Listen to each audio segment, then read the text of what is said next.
let us discuss the question.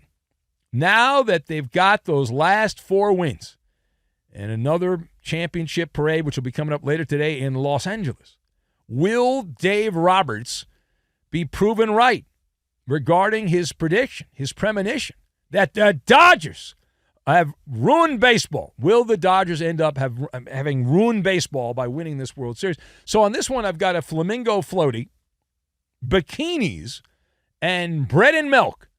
And we will combine all of these things together, and we are going to make some delicious matzo ball soup, just like your grandma would make, your babushka. All right. Now, first of all, to answer the question, the Dodgers winning the World Series, will Dave Roberts be proven right? Have they now ruined baseball?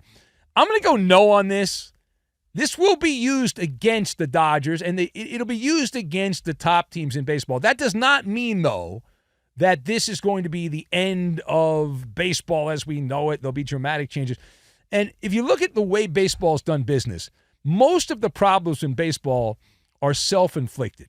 They just are, by the management people in baseball. The Dodgers just showed everyone how wackadoodle the people that run baseball teams are. And the problem that I look at, when I look at baseball, the problem is you've got about half the teams in baseball that don't want to win. They don't try to win. They run their shop like it's a garage sale every summer. They pick up players, trade deadline, who can we get rid of, save a couple of bucks. They do the shuffle.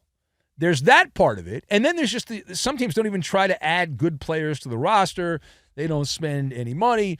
And the Dodgers, they're not a garage sale. They operate like a Fortune 500 company is what they do. It's not competition. It's capitalism on steroids, what the Dodgers have been able to do.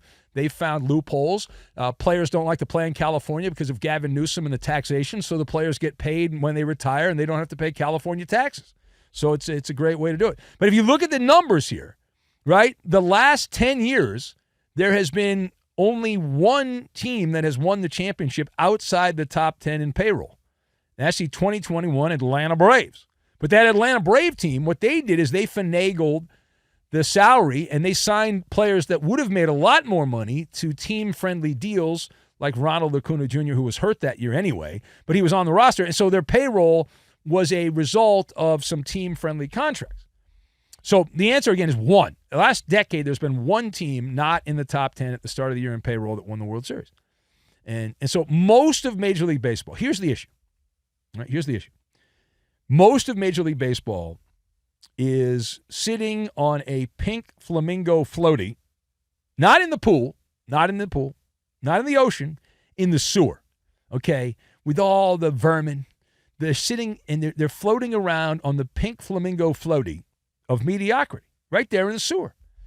And I did the Maller math on this, and by my count, there are roughly 12 teams. There's only 30 in baseball, so that's 40%. 12 teams, that includes the Pirates, the A's, the White Sox, the Angels, the Rockies, who aren't even trying to win. The Marlins, teams like that. These owners are not rebuilding, even though that's an annoying word. They're just collecting interest is what they're doing. You run a bad baseball team. Right? You run a bad baseball team. It's kind of like owning a strip mall. Passive income. There's not any real accountability. You're not tanking. You're investing in the minor league system is what you're doing. And you slap that word. This is one of the great sucker words, one of the great weasel words of all time. Rebuild. We are going to rebuild. We are going to charge major league prices, big league prices we're going to charge. Okay? And the low information fan will get an inferior product, but they're going to be like on board. Why are they going to be on board? Because we're going to be really good in 2031. We are going to be so great. Yes, we're going to absolutely blow for the next 6 years. But let me tell you, 2031 is great. And then when they get to 2031, it's going to be like, well, we need a couple of extra years. Okay, 2033. Perfect. Done. Way to go. Meanwhile, the Dodgers, they're the Amazon. Not the Temu. They're the Amazon of baseball. Massive operation, endless money, every possible edge, run by the nerds, all of that. Right? And the Dodgers, people get all upset. They get all mad. Oh, it's not fair. Boo-hoo-hoo. It's not fair. People get all upset, and the Dodgers are playing the system, right? course, they're playing the system better than everyone. The same system is available to the White Sox and the Rockies. They choose not to do it. The problem is the Dodgers spend more of their revenue on reinvesting in the team than anyone else in baseball. A higher percentage of the revenue the Dodgers make from all the TV and all that stuff, they reinvest in the team. And teams like the Pirates and the A's and teams like that, they don't do that because they're making money. Why would they do that? They'd make less money if they did that, right? And everyone's crying about a nuclear winter coming for baseball. There's going to be a long work stoppage, and the Dodgers are bad guys. The Dodgers are the bad guys. No, the bad guys are the owners of the teams that aren't even trying to put a competitive team on the field. That, there's chatter, there's going to be a long work stoppage in baseball, and they're going to put a cap and a salary cap floor. And I could do 10 minutes on how ridiculous the salary cap floor is and what suckers you are and how dumb you are to think that you're going to get out of this and the salary cap floor is going to save you. Maybe I'll do something later in the week on that. I don't have time to get into it right now, but it's one of the more ridiculous points made that I've heard. You need a salary cap floor so teams like the White Sox and the A's and the Marlins spend more money. Trust me, that will not go the way you think it's going to go. It will not. I promise you. I'll explain more later in the week in a future episode. And so if ruining baseball, which the Dodgers have been accused of, you're ruining baseball.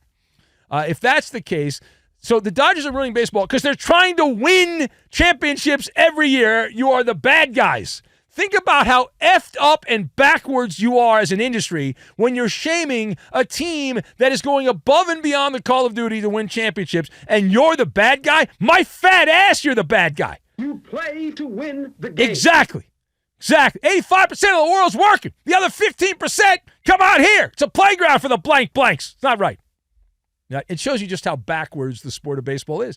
And if you were an employee, would you rather work for a team like the Dodgers, or would you rather work for a team like the Athletics, who play in a minor league ballpark in Sacramento and have Bush League facilities and all that?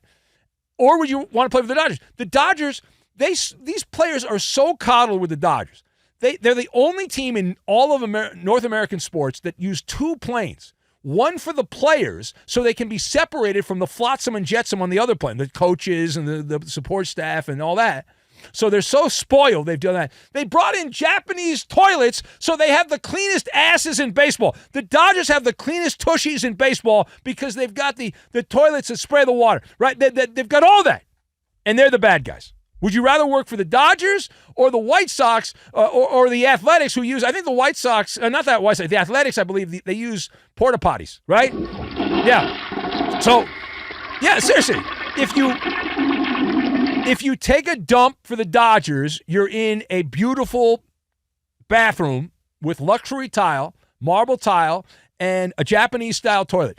If you play for the Athletics and you take a deuce, you're sitting in a porta-potty, and it's 150 degrees, and it hasn't been cleaned in 2 weeks. Where would you rather be?